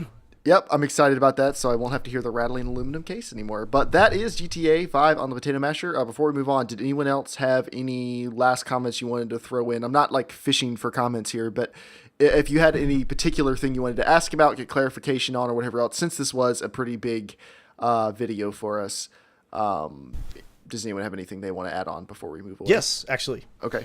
I was really impressed at how the Masher is keeping pace with my 980. Because as you guys know, like I really like to push the settings, and even with tweaking and stuff, I do mostly very high, but also some high settings, and I'm getting 60 FPS at 1440p with like mostly high settings. But the Potato Masher, like looking at the footage, especially if you download the video and look at the raw file, the experience is pretty close. Like I appreciate the extra like NVIDIA PCSS shadows and stuff like that, but most people will look at my screen and like a 1440p screen on the Potato Masher and be like, oh, this looks great. This is the same thing. Mm-hmm. I'd say like 75-80% of the population would be in that boat. Because high settings are where it's at. Very high or ultra is a scam. Not a scam in the sense they're trying to deceive you. Not a scam. If you are buying new video cards to play at very high settings, you are buying into a scam perpetuated by graphics card manufacturers that you need $1,000 of graphics cards to be able to play things at usable resolutions. Scam's a little heavy, but you are part of the problem. My $250 R9 290, I am playing Grand Theft Auto at a mix of the max settings all the way down to high normalish settings. Like it varies depending on the thing, but I'm playing at 4K at 60 FPS on one graphics card. High settings Does it just are look where insane? it's at. It looks so good, dude. It's so good. High settings are where it's at. I think after getting the Potato Masher, I don't think I'm ever going to upgrade for Ultra again. I'm going to upgrade for High because after playing with it, like it looks so similar to most people, and it's so much easier to do. The Potato Masher is right on the best part of the curve where the performance is cheap and you notice the difference and you're not paying for crap you don't need. And that is what you should be doing with the gaming computer, unless you have the money to like spend on something way nicer, in which case go for it, like do whatever you want. But yeah, I'm really enjoying that. Anyone have anything else? My one other last little note. It's not even necessarily the GTA on the Potato Masher, other than I was gonna say it sounds like the game has been really optimized. Like they did a good job. Not that it's like optimizing down or up, but just that it sounds like it runs really well on a lot of different types of settings. Yes. You know what I mean? Like it reminds me of like a good Steam game where it's like, hey, you have a crappy computer, it's gonna still run it pretty good. You got a really good computer, it's gonna run it really nice. And actually, so one question I asked. Oh, go ahead, Joel. Go ahead. Sorry, I thought that was it. Go ahead. I was just continue. Dave answered a couple questions of mine. I had, I think it was today or yesterday. I can't remember now. But I was asking him. I was like, how come the PS4 is struggling at 30 FPS with the graphics, and only because I mean, like I've seen the actual technical specs of it, and I'd say it's actually a pretty good system. And and what Dave told me basically what it comes down to is most of the specs in it are really good and should run it fine. It's really just the video card in it that's a little lacking, especially for these games. And so, because I was like, you know, it's got, I mean, obviously got a nice hard drive. It's got it's got more than enough RAM for this kind of game. I'm like, well, I wonder why it is. Its problem. You know? Yeah. It must be just really the video card. So, anyways, I just thought I was just kind of interesting, but it's nice to see that it runs really well. So I hope to see more games that run just like that. Yep. And actually, Joel, what I was going to say was the data going to last for a long time. Yeah. The only thing I saw was that the problems that the games had, like crashes and stuff, have all been like third-party drivers, third-party programs that honestly Rockstar just can't test for everything. Like I saw one guy who has a VPN service like I use, but his particular VPN, like the DLL file for that would cause GTA 5 to crash just to be installed in Windows. And for people who do video recording, DxTory for some reason, just the way that it hooks causes some crashes. But like Rockstar can't test, every possible PC application. Yeah. So the game itself is actually solid enough that it still works with a lot of that stuff anyway. Just there's a couple issues, and apparently they've actually been fixing some of those crashes too. Yep. Anybody want to donate and share GTA 5 on my computer so I could test it out to see how it works on my rig? Just use Steam Family Sharing. I'll give you my Rockstar. I'll give you my. Actually, I'd have to change the password to something else. If someone else wants to give Joel their Rockstar account information, because it's my old Rockstar account from years ago. I've got a password on it that's used for a couple other things. I hadn't thought about it. I can change my password and give it to you. It's not that I don't trust you. Don't worry about it. No, it's okay. We will get it to you. One of us will. We will make sure. Only because I'm probably not going to buy it for a little while because I'm going to probably buy Witcher 3 instead. Just because honestly, like I've just played so much of that game. Yeah. Like I really want to see how it looks graphics wise on the computer, but I just don't foresee myself playing too much of it. But I'm gonna probably get it down the road when maybe if it goes on sale all this summer. Okay. So. All right. It's now time for the rest of mail time. Mail time, extra mail time. You can write into the show, casualshenanigans@gmail.com, just like Kanan did. Hello, everyone. It's me, your boy Kanan, a.k.a. Mr. Tolerance from Amsterdam. I've only ever heard you referred to as Kanan, never Mr. Tolerance, so I guess you're Mr. Tolerance now. I just wanted to hear your opinions on Star Wars The Force Awakens, the new trailer that came out. I almost cried when I watched it the first time and had the biggest goosebumps ever. Cannot wait to see the yellow text rolling on the cinema screen. As always, stay casual, slap a seal. Best regards, Kanan. Joel. Yeah. What I figure I'd just toss this over to you. What did you feel when you saw the Star Wars trailer? I know. I don't think I honestly, I'm not even gonna say I'm a nerd because, dude, Star Wars to me, I mean, as a kid, I grew up with watching it. I mean, I remember my sister, my brothers, all of us. It honestly was something that, at least for my family, just growing up, like it was something we all enjoyed. And we all used to just gather around the TV, and we had the VHS tapes, and we would watch through all of them and have pizza nights together and stuff. And then I remember waiting for the prequels to come out because I'd never seen a Star Wars movie in the theater, so that was very exciting for me to like be a part of of what people had back in when the original trilogy came out. And then just growing up and then seeing how the whole prequel was, and then you'd have like some bad acting here, and then you like have a story element that didn't work well, and some parts were really awesome and entertaining, and you had a lot of cool things did come out of the prequels, like cool Jedi battles and things like that.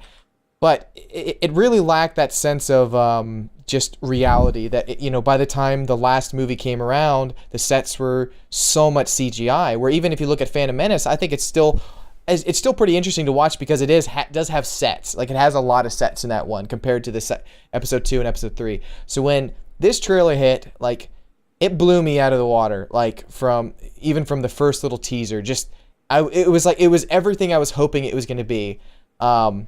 Just the film grain. I was like, oh, and they said they were filming on film. Like just the lens, it had depth of field like the original trilogy had. The prequels, it never had this depth of field to it. It had just the styling. It had the old kind of architecture. And then seeing the Millennium Falcon, the X-Wings, and seeing Han and Chewie back together. Honestly, I was sitting at work. I did have a tear in my eye. Like I really did. Because it was something I'd been wishing for since I was a kid. I always wanted to know what were Han and Chewie up to afterwards. I listened to audio tapes and stuff. And I hope and I think J.J. Abrams is going to pull through and he's going to deliver something that fans have been wanting for a very, very long time. And I'm excited that we're gonna be able to live through another couple movies. Like my brother, his kid is, I think he's 4 now. And we're really excited because we're going to watch through all 6 of the movies, and he's going to see the other ones for the first time. We're going to go see it in the theater. He's like, he might be too young, but he's like, I don't care. He can have nightmares. He's going to enjoy Star Wars. That's good parenting. But I was like, but I'm like, whether or not he sees this one, but like going to see midnight releases with, his kids, or who knows if I have a kid, or like, I'm excited about that. Like, it's awesome that Star Wars is back, and it sounds like it's in really good hands. And that just means a lot to me. It's just the music, it's everything together. It's gonna be fun. Sweet. All right. Next bit of mail is from Tyler. Tyler says, listening to the podcast about customer service and what we should expect from companies, last week's podcast. I'm currently in the middle of an RMA battle with SteelSeries. This has been going on for weeks now. Communication on their part has been pretty bad, and the whole situation has turned me off from buying SteelSeries products in the future. I got a pair of 9Hs for Christmas. They were great for a day or two, then I started having issues with the mic. I would sound fine, and then suddenly my voice would either become very robotic or squeaky.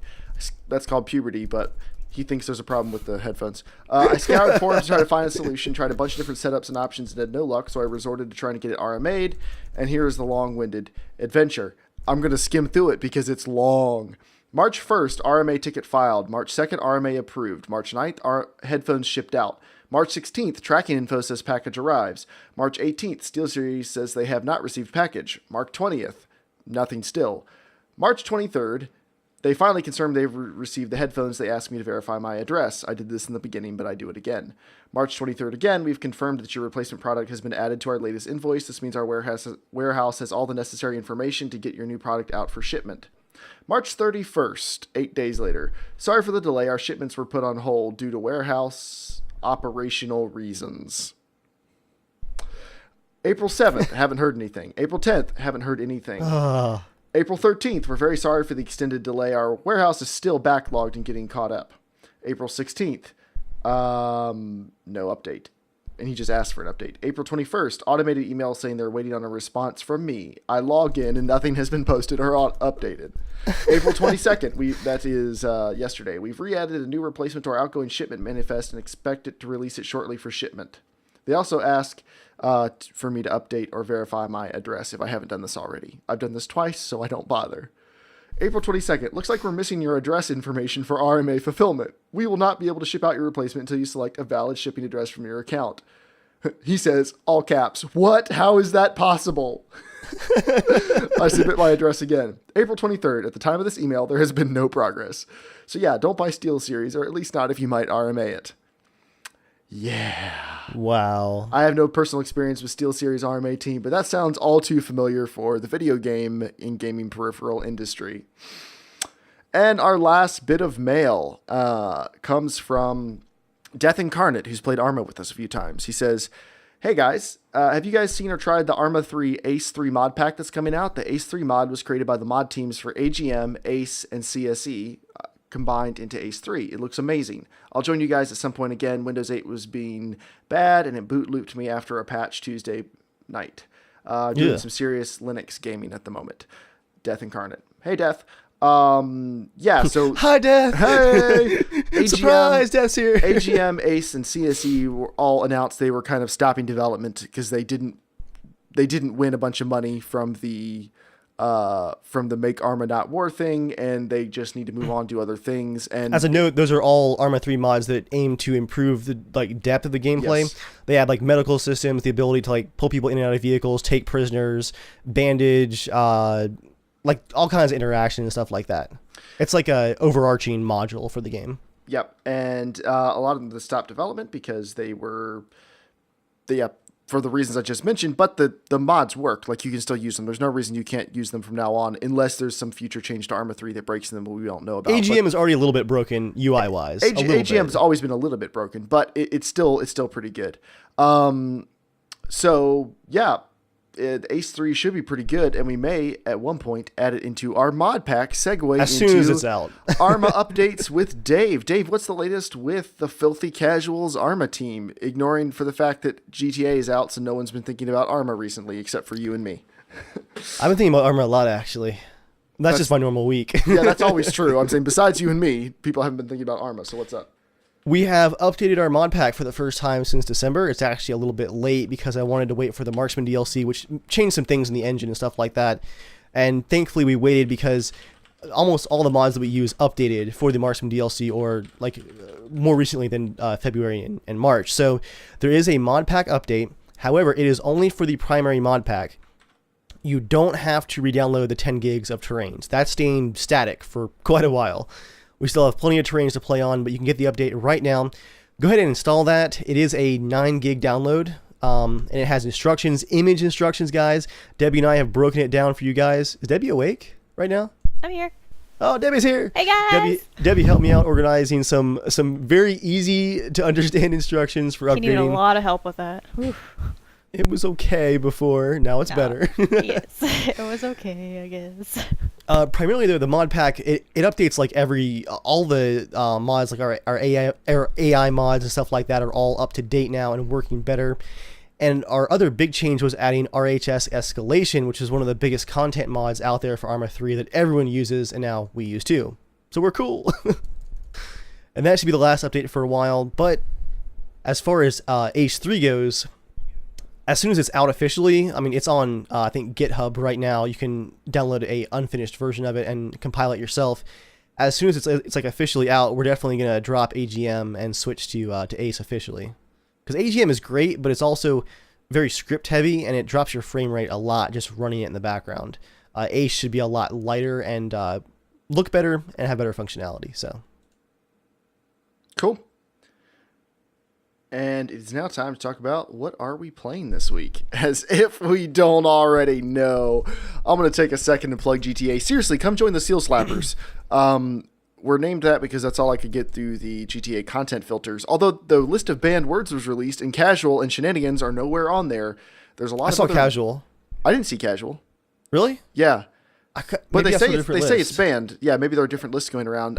There are a lot of words on there that are weird, and I did not know were words, and there are a lot of words you would expect to be on there. But yeah, join the Seal Slappers. If we know who you are, we'll promote you up the ranks and come play with us. You can see when we're online. And as always, the Teamspeak information for the Patreon supported Teamspeak channel is in the description of this podcast. So go check it out. And tonight, if you are watching the podcast live, 8 p.m. Eastern Standard Time, Thursday nights on twitch.tv/JERMgaming, come play Grand Theft Auto with us after the show tonight. So yeah, GTA 5, that's all I've been playing. Anyone else? No, Attila. Oh, Attila, yes. Dave and I recorded a new Attila episode, which will be going up shortly. I need to ask you when. Yeah, you do. Tomorrow, I'm guessing. But we'll talk. All right. I've been busy. How does it run on your new CPU, by the way? Because you said that it was quite a difference. Great. So my 3570K is no slouch. It's a great gaming CPU. I was running at 4.5 gigahertz. It handled every game great. My new 4790K is better for video rendering, but for most things, you don't really notice the difference, but that's okay. I was buying it for video rendering. But in Total War, I'm not getting as much stuttering like when you're zooming into the battlefield as I used to, and everything, my frame rate overall seems to be better. Which apparently Total War can use 8 threads, even if it was never maxing out my CPU as it was, but apparently it's more efficient when it spreads things out over 8 threads. So that's pretty cool. Yeah. The game's definitely running better. Who's up next? Is Joel still on the phone? Yeah, I'm still here. You guys were talking. Jeremiah usually goes, "Who's next?" and says Joel. And then Joel. I'm like, hey, I'm playing some cool games. What have you been playing? What have you been playing? I've been playing Titan Souls. I purchased that game on PlayStation 4. It's kind of a top-down Zelda type game in the vein of Shadow of the Colossus. I'm really enjoying it. So I was really looking forward to. No, actually, it might have been downloaded. I'm gonna probably play Bloodborne a little bit tonight to beat one of the bosses I couldn't get to because there was a glitch that stopped me from going down this elevator. So, but now it should be patched. So I'm gonna go try that. And I was looking forward to playing the Elder Scrolls Online. I got into the beta on the PS4, but I don't have internet tonight, so No. Cool. Debbie? Yeah, that's what I'm playing. Debbie? I've been playing the wine game. Sorry, the mute. I forgot it. Okay. So Debbie? yeah. No, Debbie was making the glug glug glug noise. Yeah, sorry. My mouth was occupied with wine. I've been playing GTA, of course, and GTA with a little bit more GTA on the side. Debbie just keeps sending out like memes conveying how much she wants to play, like the heavy breathing cat and the y'all got any more of that GTA thing. I gotta say, on the PC, man, I'm having a ton of fun. It feels like a new game. It does. And the thing is, we've barely scratched online. Like, we're just now getting into start doing heists, which is where you earn the real money to actually pimp out your pad and get better cars and weapons and stuff. So, like, Wait, we've you can barely pimp out your scratched the surface. apartment?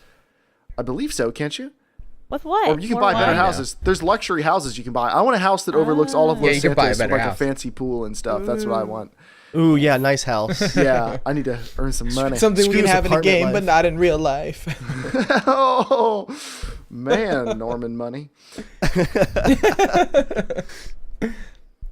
You know what's funny, Joel, is I still have not hit a mission that I hadn't already played on the 360. How much GTA did I play on that vacation? Like, A bit. I'm like 12 hours Yeah, into the you played a campaign lot. now, and I haven't seen a mission I haven't seen already yet. So, You played a lot. yeah.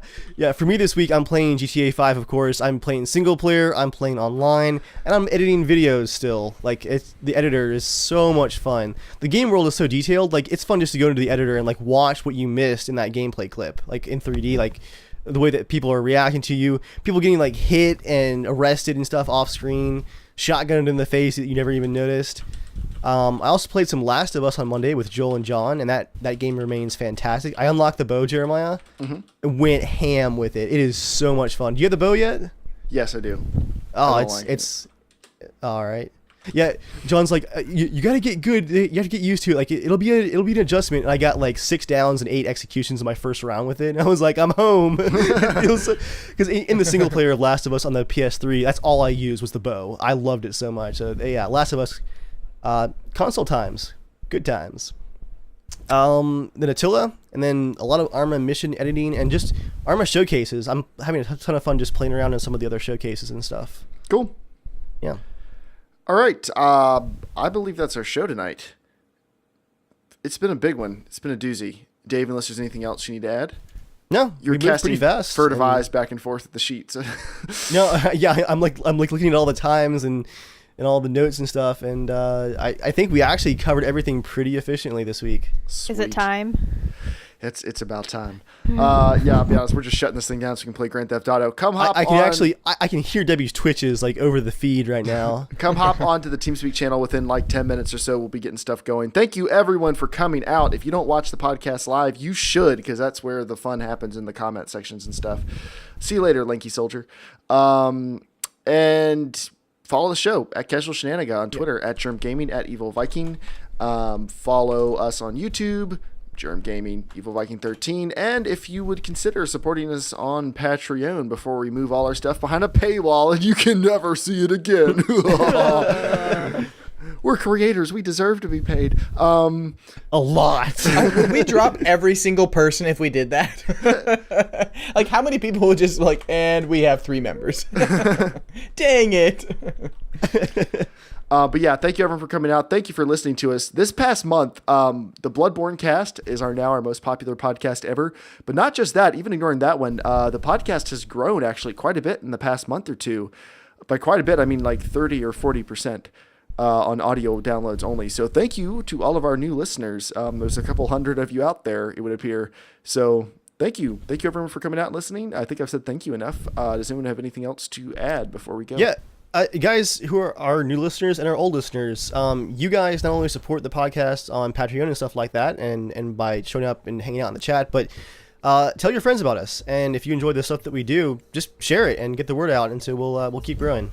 Have your Yep. friends play GTA with us. Yeah. And that too. Tell your friends about the podcast, and then like immediately GTA, like right after that. we do get requests from time to time, more when we were playing a lot of DayZ, which we hopefully will be back to again sometime soon. But we get requests from people who want to play with us. The easiest way to do that right now is if you own Grand Theft Auto 5, don't buy it just to play with us. That's dumb. Buy it if you No, want it's to play not. it. Buy it because it's awesome. Yeah, buy it because it's awesome and you want to play it. But come hang out with us and play Grand Theft Auto. Just apply to join the Seal Slappers. That way I'll recognize your name when you hop into Teamspeak, and come say hi to us. We'd love to meet you. And with that, everybody, I'm trying to think of some Grand Theft Auto way to close the podcast out besides just screaming obscenities. I can't think of anything, so for Stay this fast, stay furious. End it with explosions. Don't tug at my heartstrings like that, Debbie. We'll see him again. I've watched that music video more than once. With that, everybody, stay casual.